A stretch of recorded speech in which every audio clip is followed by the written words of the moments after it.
Alô, amigos e amigas, esse é o programa Cidadania, que vai analisar o tema O Legado da Copa. Desde 1950, o Brasil não cedia uma Copa do Mundo. Desde aquele triste choro do povo brasileiro na final de 1950 no Maracanã, nós não tivemos mais essa oportunidade. Mas esse ano sediaremos a Copa, mas o debate que se faz é em relação às obras de infraestrutura necessárias para dar o suporte exigido pela FIFA e também para dar aquele complemento, que são obras de infraestrutura para uma mobilidade social, que seriam o legado da Copa. Tema do nosso programa hoje, para o qual nós temos como convidado o senador Álvaro Dias, do PSDB do Paraná, quem agradeço muito pela presença. Um prazer estar aqui. Senador, o senhor foi o autor do requerimento convocando uma audiência pública para debater com especialistas aqui no Senado o legado da Copa. O tema é muito controverso. O senhor constatou isso, estava até me relatando aqui, mas qual é o principal problema a destacar? Bem, primeiro eu acho que preliminar, né? Como preliminar, nós deveríamos sempre discutir, quando se trata de investimento público, a relação custo-benefício desse investimento. Ou seja, o povo vai gastar X e vai recuperar Y, né? Qual é o ganho? É o que se chama de legado. Se nós considerarmos a relação custo-benefício, certamente nós não aceitaríamos realizar a Copa no Brasil.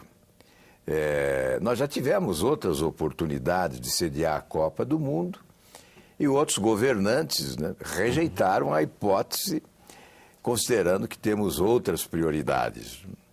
E, sobretudo, prioridades sociais, né? Educação, saúde, segurança pública.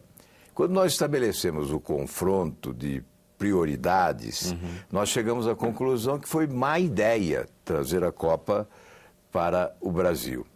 E se nós considerarmos, então, a organização da Copa, o custo das obras, a desorganização que há, a repercussão extremamente negativa no cenário internacional, nós vamos aí ter mais razão e justificativas para dizer que não foi uma boa ideia realizar a Copa do Mundo no Brasil. Mas é um fato consumado e nós temos que trabalhar para ver se o país obtém o melhor resultado possível com a Copa aqui, não é? Agora, fica difícil, vendo os números, verificando o custo das obras, né? Fica um dado exponencial, né? Fala-se que o custo será de 30 bilhões. Com 25 bilhões, nós colocaríamos nas escolas do país todas as crianças de 4 a 17 anos que estão fora delas. Então, uma pergunta singela: o que é mais importante? Um mês de espetáculo futebolístico para pessoas de bom poder aquisitivo irem ao estádio, ou colocar as crianças brasileiras nas escolas, né? Tal relação custo-benefício.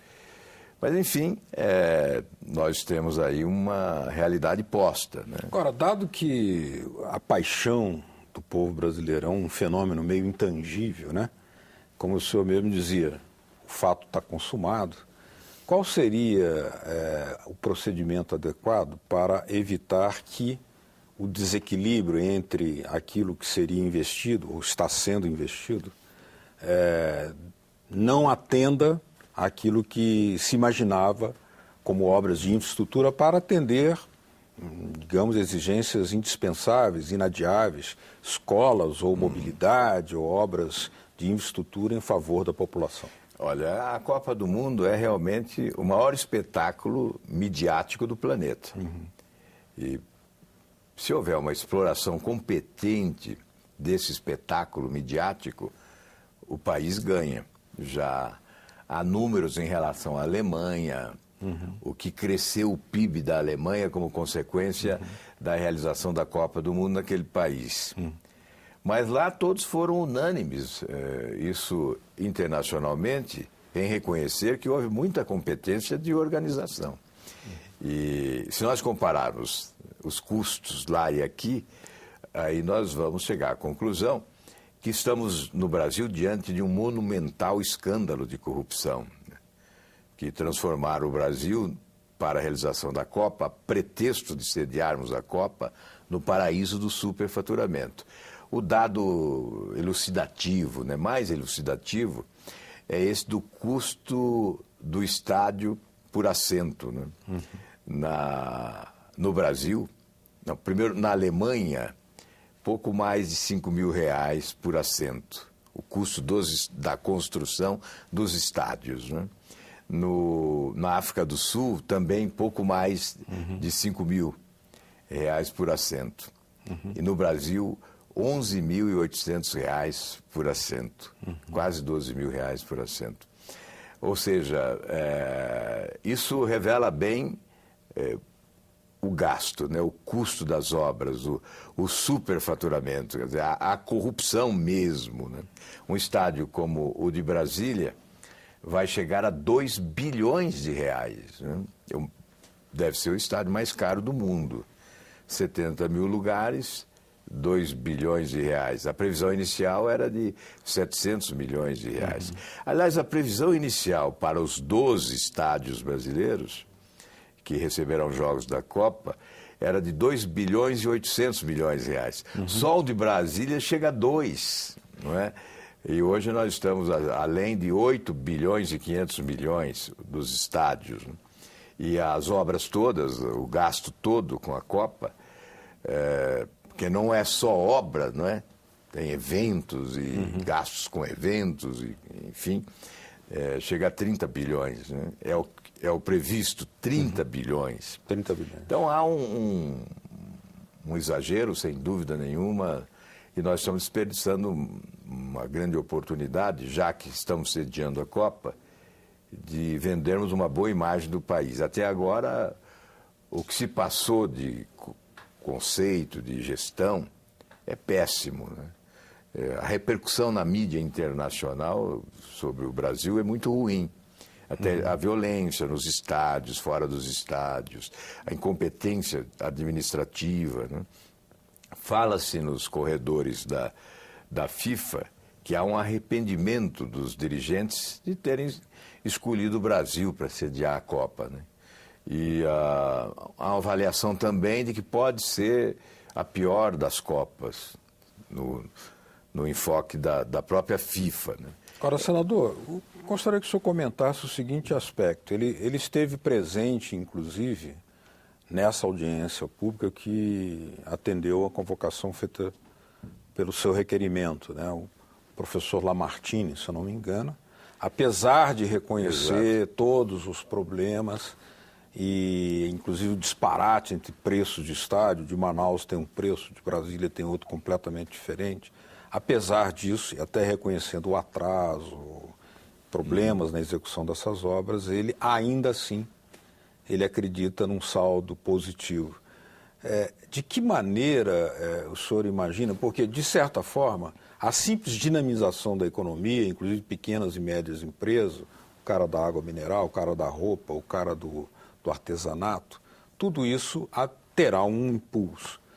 Mas o resultado final, comentando esse ponto de vista do professor Lamartine, como é que o senhor avalia? Ele fez um comentário a partir da análise do que ocorreu na África e na Alemanha, notadamente na Alemanha.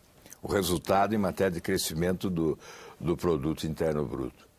Então, ele afirma que nós temos que ter visão de nação, e não uma visão parcial. Estão roubando aqui, eu sou contra. Está faltando escola, eu sou contra a Copa. Não é isso, ele diz. Nós temos que ter visão de nação. Será bom para o país a realização da Copa? Ele imagina que pode ser, mas não me convence em razão do que nós estamos assistindo. Aliás, eu acho que para ter visão de nação em tudo, tem que considerar importante a questão ética. Você não pode ter visão de nação admitindo corrupção, roubo, superfaturamento de obra. Visão de nação implica em exigir atitudes republicanas, como se diz, né? Ou seja, atitudes éticas, né? Combate à corrupção. A participação do TCU foi decisiva para demonstrar isso nessa audiência? O TCU demonstrou pouca coisa, porque o TCU está impedido de fiscalizar. Eu até estou apresentando um projeto, protocolei ontem na mesa do Senado, como consequência já desta audiência pública, impondo que cabe ao Tribunal de Contas da União fiscalizar obras referentes a eventos internacionais, independentemente da origem dos recursos. Por exemplo, o estádio Mané Garrincha, em Brasília, não é fiscalizado pelo Tribunal de Contas da União, porque supostamente os recursos são do governo de Brasília e não do governo da União. E você sabe, Beto, eu sei, todos nós sabemos, que boa parte do orçamento de Brasília tem origem no Tesouro Nacional, né? Então é evidente mas mesmo outros estádios que tiveram os recursos do BNDES repassados para os governos estaduais, que por sua vez repassaram para a construção dos estádios, esses também não estão sob fiscalização do Tribunal de Contas da União. Por exemplo, o estádio do Atlético Paranaense, lá em Curitiba. Os recursos do BNDES são repassados ao governo estadual. E o governo estadual é que repassa ao Clube Atlético Paranaense. Há uma organização, uma empresa constituída pelo clube para administrar a execução das obras. Lá se chama CAP, Sociedade Anônima. Depois, essa empresa provavelmente será extinta depois da obra concluída, né? E essa indagação eu fiz ao Tribunal de Contas. O Estado do Corinthians é a mesma coisa. É preciso verificar quais são as garantias para o retorno desses recursos que são públicos. No caso do Paraná, especialmente, e de outros estados também, porque os recursos são repassados ao governo estadual, que por sua vez repassa para a construção do estádio. No caso do Corinthians, é diferente, porque os recursos são repassados para o clube com aval da empresa construtora, né? Então, aí há uma pequena diferença, não é repassado para o governo do Estado. Enfim, o que nós estamos pretendendo com esse projeto é que todas essas obras referentes à Copa do Mundo, referente à Olimpíada, a qualquer evento internacional de porte no país, as obras, os gastos, sejam fiscalizados pelo Tribunal de Contas da União. Senador, o CNT, a pesquisa da CNT, essa semana também abordou a percepção do público sobre a Copa do Mundo. E o resultado, apesar daquela paixão insuperável dos brasileiros pelo futebol, foi de que mais de 85% dos entrevistados estariam contra, né, estariam em oposição aos gastos já realizados com a Copa do Mundo, achando que haveria outra prioridade a ser. Como é que o senhor comentaria isso? Olha, inclusive, o senador Ciro Miranda, que é presidente da Comissão de Educação, houve por bem abrir o espaço para os internautas, né, durante a audiência pública. E os comentários vieram todos, sem exceção, nesta direção. Por que essa audiência pública? Agora já é tarde, o dinheiro já foi, não volta. Indignação, não tem escola. Depois desse programa do Fantástico mostrando o sucateamento das escolas no país, fazer estádio de futebol. Devia tirar essa bandeira do Brasil que está aí atrás da mesa, porque é uma vergonha. Então, o atestado da indignação popular. E hoje nós já temos alguns indícios de que aquilo que se esperava com a realização da Copa não ocorrerá. Turistas, por exemplo, imaginava-se que nós íamos ter aí uma enxurrada de turistas, né, no país, né? E a constatação da rede hoteleira é que nós teremos menos turistas no período da Copa, neste ano, do que tivemos no ano passado e em anos anteriores. Qual seria a explicação? O turismo de negócios é incrementado no Brasil.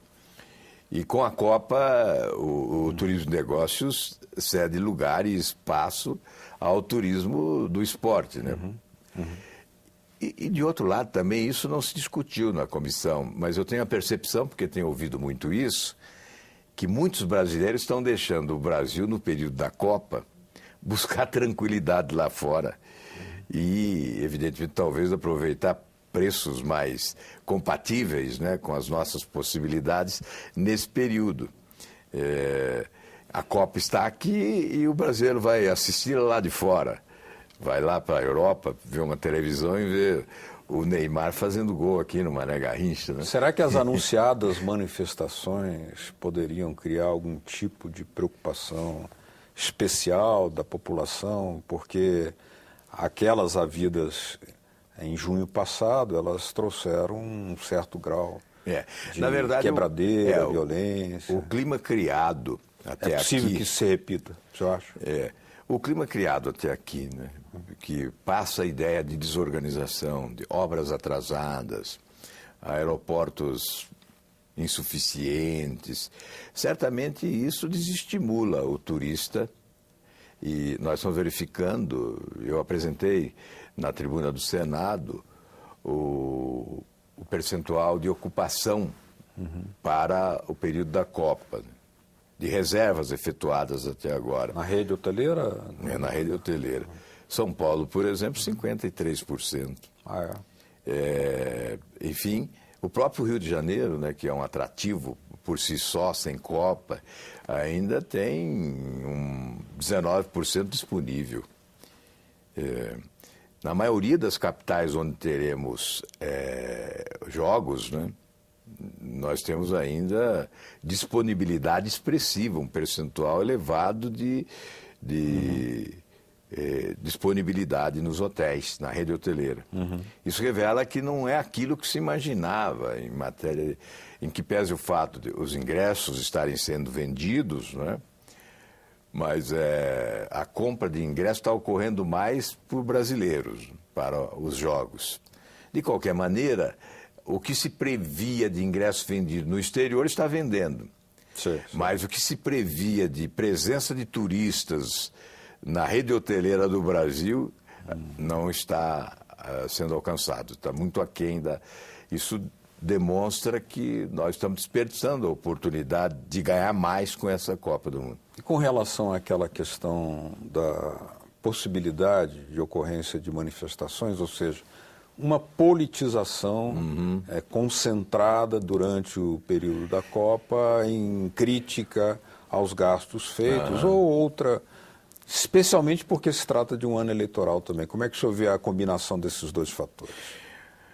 Olha, nos últimos dias eu tive bastante contato com forças de segurança e as polícias, as várias polícias, né? Polícia Civil, Polícia Militar, Polícia Federal. E não está havendo a preparação adequada para o enfrentamento de situações durante a Copa do Mundo. É isso que me revelam lideranças de todas essas áreas de segurança no país, né? De outro lado, o governo adotou uma estratégia e me parece que utilizou a mídia para isso, né, para desencorajar manifestações. O governo? Eu entendo que o governo liderou esse processo. É claro que é temerário fazer uma afirmativa dessa. Isso teria que ser investigado, né? Mas me parece que a manifestação violenta em várias oportunidades teria sido instrumentalizada, teria sido orientada. Em determinado momento, lá no Rio de Janeiro, denunciou-se partidos políticos que estariam envolvidos em manifestações violentas. Aqueles encarapuçados lá, com capuz, com máscaras, né? E responderia à pauta eleitoral, isso? Pois é, eu acho que um pouco, para tentar conter as manifestações, porque isso é um desestímulo às pessoas que querem ir na esperança de contribuir para mudar o país, né? As famílias ficam temerosas de permitir que os seus filhos frequentem as ruas nessas manifestações, diante da violência que é estampada nas redes de TV. Aqui em Brasília, quando houve, na abertura da Copa das Confederações, houve violência e constatou-se que manifestantes violentos tinham cargos no Palácio do Planalto, então ficou a suspeita. Agora, eu não sou irresponsável para acusar o governo taxativamente, mas eu acho que isso deveria ser investigado. E a postura inversa, ou seja, a possibilidade de que muitos desses problemas apontados na execução das obras venham ser resolvidos até lá e que o governo consiga, por uma operação midiática, que o senhor citou logo no início da sua exposição, tirar um saldo positivo da Copa, inclusive que isso lhe renda votos nessas eleições. Olha, eu torço para que o país não perca com a Copa. Mas é evidente que nós teríamos que aguardar alguns anos para ter essa conclusão. Até nós temos que considerar o custo de manutenção desses estádios. E o que esses estádios renderão depois da Copa, né? Certamente alguns serão elefantes brancos, né? E isso escancarará, né, o prejuízo que o país teve. As obras não serão concluídas até a Copa. Algumas delas serão concluídas depois e, de qualquer maneira, é o legado que fica, sendo concluídas depois. Agora, elas poderiam ser executadas independentemente da Copa e por um custo bem inferior, né? Sem esse superfaturamento monumental. Nós chegamos a impetrar mandado de segurança contra o chamado RDC, que facilitou o superfaturamento, né? E foi uma afronta à Constituição, através de medida provisória. O próprio Procurador-Geral da República também, o Dr. Roberto Gurgel, também impetrou uma ação direta de inconstitucionalidade, a exemplo do que nós fizemos como partido político, né? Tivemos manifestação de alguns ministros do Supremo, 2 pelo menos, dizendo taxativamente tratar-se de afronta à Constituição. Mas a ação direta de inconstitucionalidade na gaveta, não julgada. Nós vamos ter a Copa e as obras concluídas ou não com base nesse procedimento que facilitou a licitação ou facilitou, na verdade, o superfaturamento destas obras. Ou seja, o senhor, em resumo, apesar de todas as críticas e as inadequações que o senhor aponta na execução das obras, o senhor não é partidário de um movimento que está aí, que tem como lema, não vai ter Copa. Eu acho que agora é fato consumado, né? Não há como não vai ter discurso da presidente para não receber vaia ou do Blatter, que seria também ovacionado, né? Mas a Copa nós teremos. A consequência dela, política, depende um pouco do desempenho da nossa seleção no campo. Eu tenho, em função dessa paixão que é o futebol, a impressão que se o Brasil tiver um bom desempenho no campo e conquistar o título, especialmente, minimizará os efeitos da desorganização, do tumulto, da insatisfação popular em razão dos gastos, etc. Mas se, porventura, o desempenho for inadequado, não atender às expectativas do brasileiro, certamente teremos a maximização. Aí o efeito é contrário. Teremos a maximização da desorganização, do caos nos aeroportos, do trânsito congestionado, etc. E, sobretudo, das denúncias de corrupção, dos gastos exagerados com a Copa, especialmente porque é um ano de campanha. O debate estará nas ruas, muito mais do que no Congresso ou nas academias. Então, nós teremos aí sim uma exacerbação dos ânimos. A indignação deve crescer exatamente na proporção da insatisfação com o resultado lá no campo, né? Eu tenho que fazer essa consideração, porque é da natureza do brasileiro, né? Não há como, não deveria ser assim, deveríamos separar as coisas, né? Futebol é futebol, a paixão é paixão e o país é outra coisa, né? Mas é assim. Muito bem. Senador, estamos chegando ao final aqui do nosso programa Cidadania por hoje. Gostaria de agradecer a sua presença aqui, as informações que nos trouxe, os procedimentos que estão sendo adotados. E queria também agradecer a vocês de casa que nos acompanharam. Caso queiram baixar esse programa ou mesmo nos enviar dicas, sugestões ou críticas ao nosso programa, há duas formas para fazer isso. Primeiro, o telefone 0800 61 2211, 0800 61 2211. E para baixar, copiar esse programa ou outros programas da TV Senado, olha aí na telinha, www.senado.leg.br/TV. Obrigado mesmo pela sua audiência. Até o próximo Cidadania. Tchau.